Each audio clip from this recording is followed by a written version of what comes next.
Anda jualan di marketplace sering perang harga, biaya admin mahal, atau mungkin ngerasa kok kayaknya nggak semudah dulu ya, sekarang makin sulit dan sebagainya. Yups, itulah fenomena jualan di marketplace. Dan bukan hanya Anda, banyak orang yang mengalami juga. Tapi tenang, saya punya solusinya untuk Anda bisa mulai naik level lagi. Beberapa bulan yang lalu, tahun ini juga, alhamdulillah saya dapat kepercayaan dari beberapa brand ya, dari beberapa company untuk mendampingi, untuk mendampingi progres dia, mendampingi membangun pengelolaan customer-nya di company-nya. Dan alhamdulillah mereka yang dulunya yang dulunya mungkin ngerasa kok jualan di marketplace itu seperti tadi, artinya sekarang udah mendapatkan hal yang mereka inginkan, which is dimana yaitu kepuasan pelanggan ataupun yaitu referral dari pelanggan yang bisa menjadikan bisnis berumur lebih panjang.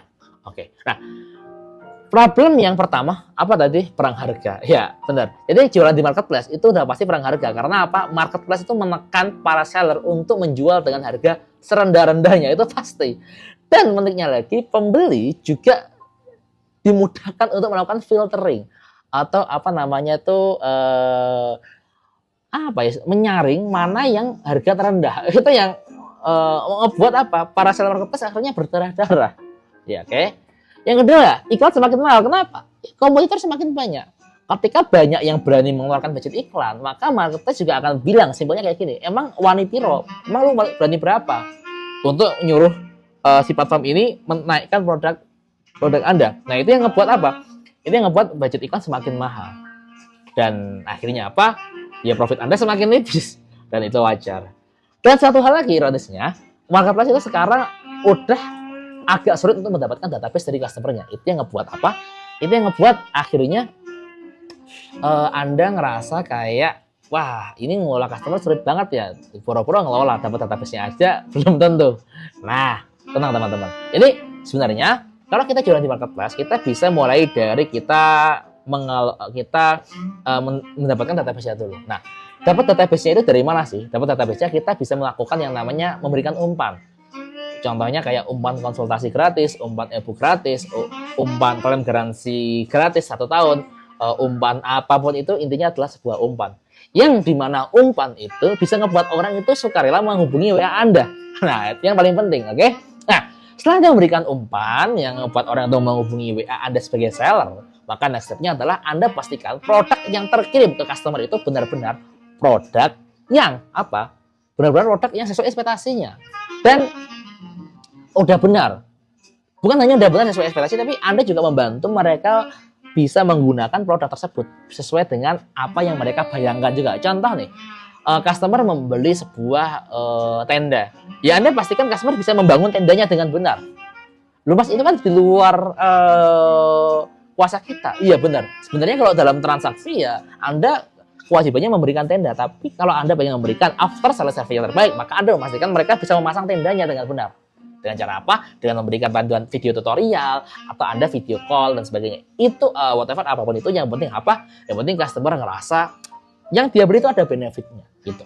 Nah, setelah customer benar-benar ngerasa benefit ya dari yang mereka rasakan, dari yang mereka beli, maka next step-nya adalah Anda masuk ke engagement program atau maintenance program. Nah, apa itu engagement program atau maintenance program? Program di mana Anda bisa membangun yang namanya itu hubungan jangka panjang dengan customer. Dengan kita memberikan tips, trik, dengan kita memberikan panduan, kita memberikan program-program. Contohnya kayak GoPro.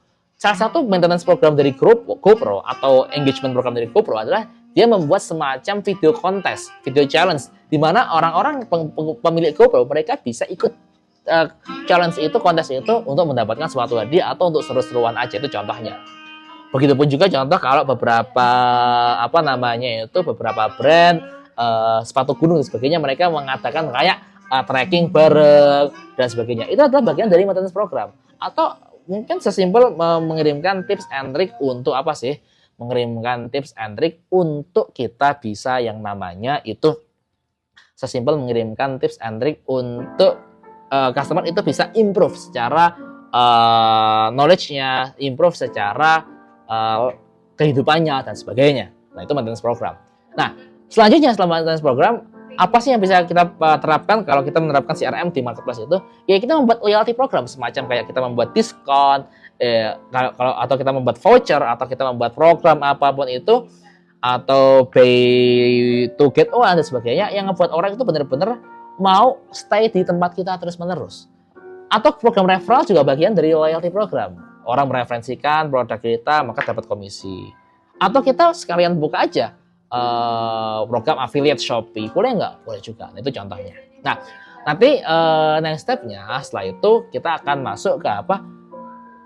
Yaitu kita bisa memberikan penawaran lanjutan kalau memang itu memungkinkan dan customer udah siap. Ingat, untuk kita memberikan penawaran lanjutan bukan sesimpel kayak kita membeli suatu produk, bukan sesimpel kayak kita menjual suatu produk ke customer, tapi kita juga perlu kita perlu yang namanya mengerti kapan sih timing yang tepat customer itu siap menerima produk yang kita jual.